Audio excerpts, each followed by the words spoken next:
اس ملک سے جھوٹ بول کے گیا تھا کہ میں نے کوئی معاہدہ نہیں کیا، جبکہ 8 سال کے بعد سعودی عربیہ کا شہزادہ آیا نہیں اور اس نے معاہدہ دکھایا جو اس نے مشرف سے کیا تھا، اور اس کو NRO ملا تھا۔ تب اس کی چوری رک گئی تھی، جو اس کے چوری کے کیسز تھے حدیبیہ پیپر مل کے، وہ رک گئے تھے کیونکہ معاہدہ کر کے گیا تھا۔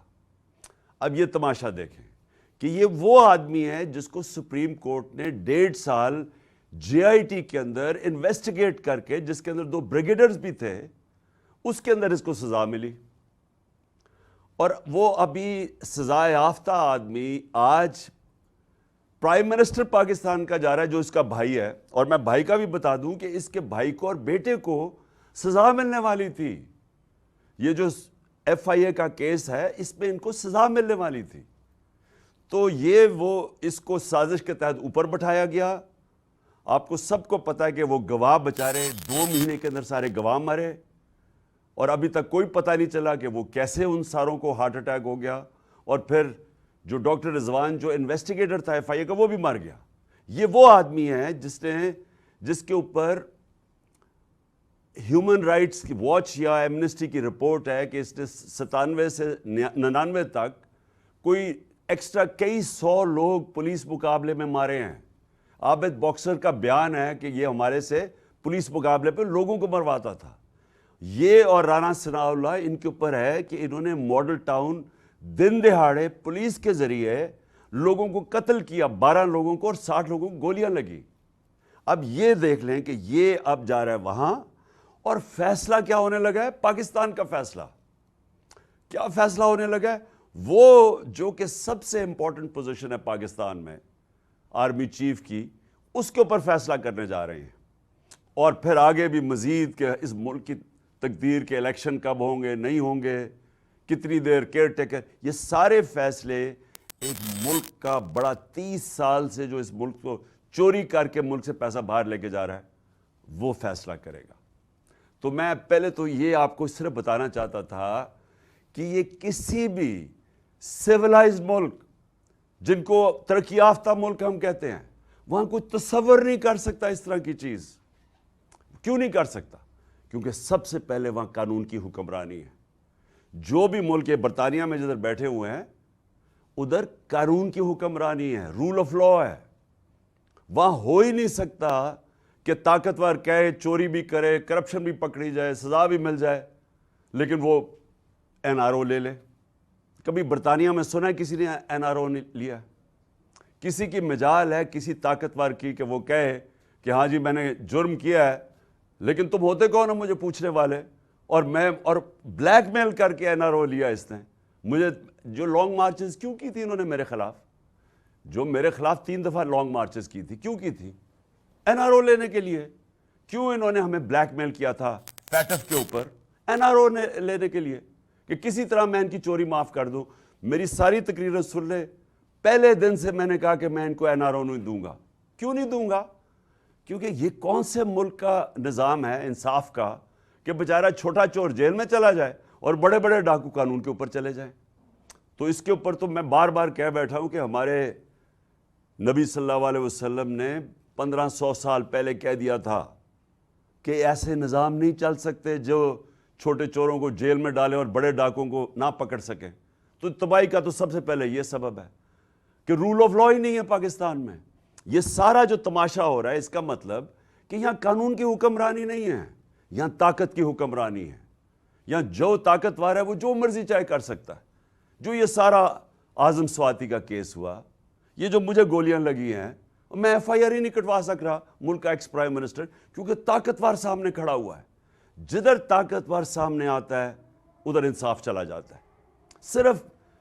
صرف جو کمزور آدمی ہے، جو مرا ہوا ہے، جو بیچارہ گرا ہوا ہے، جو سارا دن دہاڑی کر کے محنت کرتا ہے، وہ بیچارہ صرف وہی آدمی ہے جو جیلوں میں جاتا ہے، کیونکہ اس کو کوئی پوچھنے والا نہیں ہے۔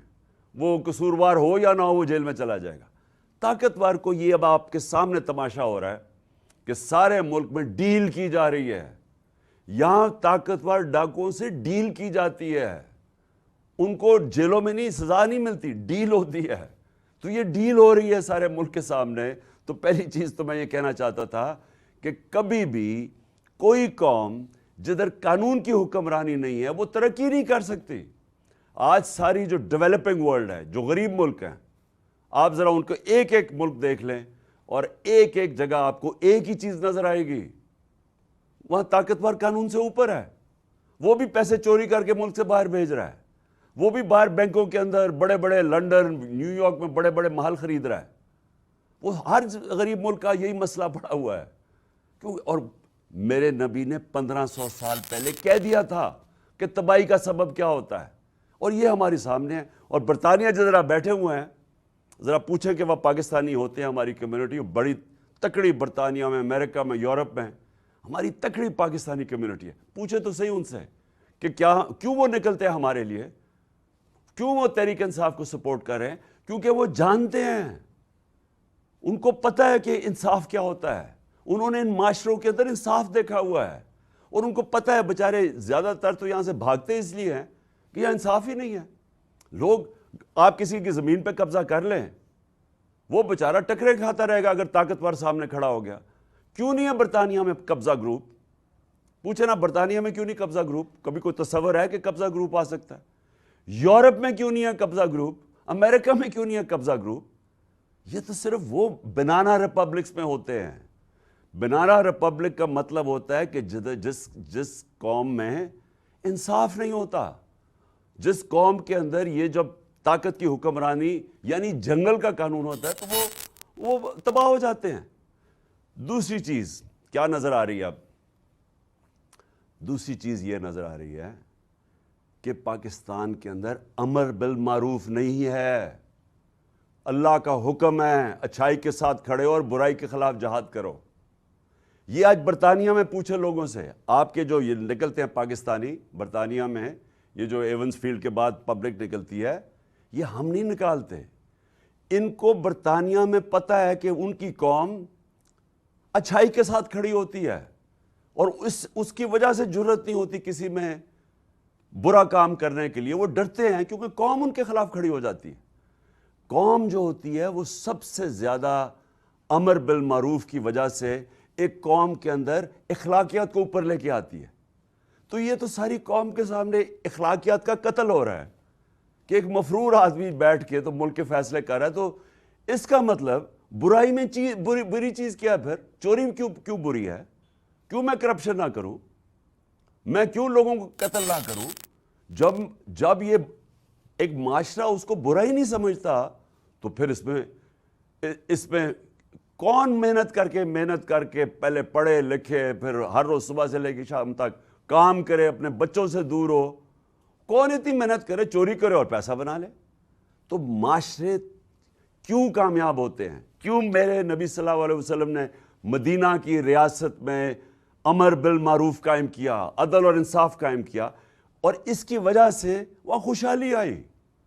تو آج یہ آپ دیکھ رہے ہیں قوم کو کیا پیغام جا رہا ہے کہ جناب وہ آدمی جو کنوکٹ ہوا ہے, 1.5 سال جے آئی ٹی بنی, سپریم کورٹ کے 5 ممبر بینچ, اس سے زیادہ تو کوئی بڑی عدالت نہیں, اس نے اس کو سزا یافتہ کرا دیا ہے, اور وہ جا کے آج اس ملک کے مستقبل کے فیصلے کر رہا ہے. یہ المیہ جو اس ملک سے, یہ مجھے بتائیں ایک سیولائز ملک, ایک مجھے بتائیں کہ جو ملک ترقی یافتہ ہے, جدھر خوشحالی ہے, مجھے ایک ملک بتائیں جس طرح اس طرح کی چیز تصور بھی نہیں کوئی کر سکتا. اخلاقی قتل ہو رہا ہے اس ملک کا. یہ جو چوروں کو ان ہینڈلرز نے جب سے ہمارے اوپر مسلط کیا ہے, انہوں نے سوائے اپنی چوری, اپنے کیسز ختم کرنے کے لیے, ان کی صرف ایک اچیومنٹ ہے کہ انہوں نے 1100 ارب روپے کا جو قوم کا پیسہ چوری ہوا تھا وہ آہستہ آہستہ وہ سارا کیسز ختم کروا رہے ہیں, یعنی چوری ہضم کر رہے ہیں. باقی انہوں نے ملک کا بیڑا غرق کر کے رکھ دیا ہے, انہوں نے معیشت تباہ کر دی ہے. انہوں نے کہاں 6% گروتھ ریٹ, اور آج حالات دیکھیں, روزگار تب کیا تھا اور آج دیکھیں, فیکٹریاں بند ہو رہی ہیں, انڈسٹری گروتھ ریٹ نیچے آ رہی ہے, کسان سڑکوں کے اوپر ہیں, وہ بیچارے جو جس طرح کی مہنگائی کی ہے, کسانوں کا حال دیکھیں کیا آج. تو ساری جگہ دیکھیں کہ کیا انہوں نے کیا ہے. ایکسپورٹس گر رہی ہیں, ریمیٹنسز جو بھیجتے تھے بیرونی ملک پاکستانی وہ کم ہو رہی ہیں, ڈالر کم آ رہے ہیں, قرضے بڑھتے جا رہے ہیں, ان کو کوئی فرق نہیں پڑے گا کیونکہ ان کا پیسہ باہر پڑا ہے. یہ جدھر نواز شریف لندن کے سب سے مہنگے علاقے میں بیٹھا ہے, جدھر یہ فیصلے ہو رہے ہیں ہمارے ملک کے, کدھر سے پیسہ آیا اس کے پاس؟ کوئی ایک رسید بتائیے اس نے کہ کدھر سے پیسہ آیا. کبھی قطری خط آ جاتا تھا تو کبھی کلیبری فونٹ آ جاتی تھی, ان کے پاس ایک رسید نہیں ہے. یہاں سے چوری کر کے پیسہ باہر گیا اور وہاں شان و شوکت میں رہ رہا ہے اور ملک کے فیصلے کر رہا ہے. یہ قومیں یاد رکھیں, ایٹم بم برداشت کر سکتی ہے قوم. جاپان کے اوپر 2 ایٹم بم گر گئے تھے. جرمنی سیکنڈ ورلڈ وار میں ایک بلڈنگ کھڑی نہیں تھی, وہ 10 سالوں میں قومیں کھڑی ہو گئی کیونکہ اخلاقیات کو بمباری سے ختم نہیں کر سکتے. جو اخلاقی جب ایک قوم اس کی اخلاقیات تباہ ہوتی ہے, آپ جدھر مرضی دنیا میں بھاگتے پھریں ہاتھ لے کے کہ جی ادھر پیسے دیں اور ادھر پیسے دیں, قرضے دیں یا ایڈ لیں, لوگوں کے گھٹنے گوڈے پکڑیں, اور یہ پکڑ رہے ہیں. 30 سال سے یہ 2 خاندان حکومت میں ہیں. یہ سب جو گورا رنگ آتا تو اس کے پیر میں گر جاتے ہیں, ہر جگہ جا کے پیسے مانگتے ہیں کہ میں مانگنے تو نہیں آیا لیکن میں مجبور ہوں. مجبور کس نے کیا ہے؟ یہ 2 خاندان تو 30 سال سے اقتدار میں ہیں اور یہ جا کے لوگوں سے پیسے مانگتے رہے. تو کیا اگر اس سے بیکاریوں کی طرح پیسے مانگنے سے ملک کھڑا ہو جاتا تو 30 سال سے تو یہ کر رہے ہیں. وہ ملک کھڑا ہوتا ہے پہلے تو اس کی اخلاقیات جو میرے نبی صلی اللہ علیہ وسلم نے وہ اٹھائی تھی, امر بالمعروف, اس کے اور ساتھ عدل اور انصاف. انصاف لوگوں کو آزاد کرتا ہے, لوگوں کو حقوق دیتا ہے. یہ حرکتیں نہیں ہوتی جو اعظم سواتی سے ہوئی یا میرا قتل ہوا اور میں FIR نہیں رجسٹر کروا سکتا, کیونکہ انصاف کا مطلب ہے سب قانون کے نیچے ایک برابر. وہ ہے ہی نہیں پاکستان میں, اور وہ یہ لوگ کبھی نہیں آنے دیں گے کیونکہ یہ انہوں نے جو چوری کرنی ہوتی ہے یہ تو کبھی انصاف چاہیں گے نہیں ہو.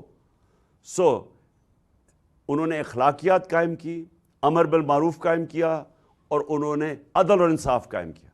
اور تیسری چیز جو بھی, کیونکہ میں دنیا میں دیکھا ہوا ہے, جو کامیاب ملک ہے, جو خوشحال ملک ہے, ان کے ادارے مضبوط ہوتے ہیں. ان کے جو ادارے ہیں, مضبوط اداروں کے اوپر مضبوط ملک بنتا ہے. اب یہ جو کر رہے ہیں, یہ جو اب لندن میں ہو رہا ہے تماشا, یہ ادارے مضبوط کرنے کے لیے نہیں ہو رہا. یہ نواز شریف نے آج تک زندگی میں میرٹ کے اوپر ایک کام نہیں, اس کو میرٹ کا مطلب ہی نہیں پتا, یا اس کو رشتہ دار نظر آ جاتے ہیں, یا وہ ہمیشہ وہ لوگ اوپر لے کے آتا ہے جو اس کے فائدے میں ہیں, ملک کے فائدے میں نہیں ہے.